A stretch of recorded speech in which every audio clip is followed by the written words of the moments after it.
বিধ্বংসী অগ্নিকাণ্ডে রাজধানী শকুন্তলা মার্কেটের ইন্ডিয়ান ব্যাংকে ব্যাপক ক্ষয়ক্ষতি। আপাতত আগুন লাগার কারণ সম্পর্কে সুনির্দিষ্টভাবে কিছু বলা না গেলেও অনুমান বৈদ্যুতিক শর্ট সার্কিট থেকেই হয়েছে এই ঘটনা। রাজধানী আগরতলার অন্যতম জনবহুল এলাকা হিসেবে পরিচিত শকুন্তলা মার্কেটের ইন্ডিয়ান ব্যাংকে এক ভয়ঙ্কর অগ্নিকাণ্ডের ঘটনা সংঘটিত হয়। ঘটনার খবর পেয়ে দমকলের ইঞ্জিন ঘটনাস্থলে পৌঁছে আগুন নিয়ন্ত্রণ করায় সংশ্লিষ্ট এলাকায় আগুনের লেলিহান শিখা থেকে রক্ষা পায় বলে সংশ্লিষ্ট সকলের ধারণা। এদিকে আগুন লাগার কারণ সম্পর্কে এখনো পর্যন্ত কোনো তথ্য সঠিকভাবে সংগ্রহ করা যায় না, তবে অনুমান করা হচ্ছে যেখানে ব্যাংকের বিভিন্ন পুরনো কাগজপত্র সংরক্ষণ করে রাখা হয় সেখানে কোনোভাবে বৈদ্যুতিক শর্ট সার্কিট থেকে এই আগুনের সূত্রপাত। যদিও পুলিশের দাবি ঘটনার তদন্ত চলছে। देखना पड़ेगा, अभी तो प्रीलिम्स हम लोग बोल नहीं पाएंगे, है ना। सब कुछ देखना पड़ेगा, उसके बाद ही कुछ मैं बता पाऊंगा क्या डैमेज हुआ, कितना का डैमेज हुआ।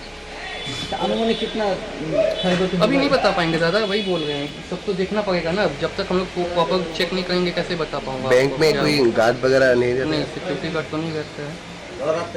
दूसरे बैंक तो में रहता है ना सब लोग? नहीं, आज सच अभी नहीं रहता है। सिक्योरिटी हम लोग ऑलरेडी सब कुछ यहाँ पे अरेंज किया हुआ है, तो गार्ड तो नीड नहीं है। फायर सिस्टम नहीं है आप लोग का? हाँ, है ना।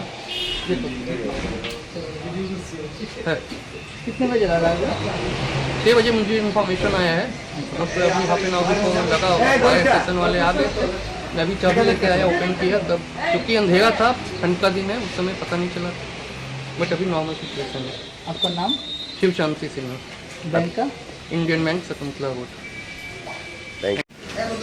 শকুন্তলা রোডে ইন্ডিয়ান ব্যাংক একটা আছে, তার মধ্যে কীভাবে আগুন লাগছে খবর পেয়ে আইলাম। আর তারপরে দেখলাম ফায়ার সার্ভিস স্টাফ আগুন নেভাইতেছে। কিছু স্টোরের কাগজ ছিল, ক্যাশ মেমো, যেটা ফালতু কাগজ আর কি, ওরা স্টোর করে রাখছে। স্টোরের মধ্যে কারেন্টের থেকে সম্ভবত আগুন লাগছে। তার ফলে যেটা কম্পিউটার, কিছু আর্টিকেলস করা গেছে আর কি। এমনি কেউ কি গার্ড টার্ড থাকে না? গার্ড তো ব্যাংক তো বলতে পারবে। Thank you. Report Tripura news 8।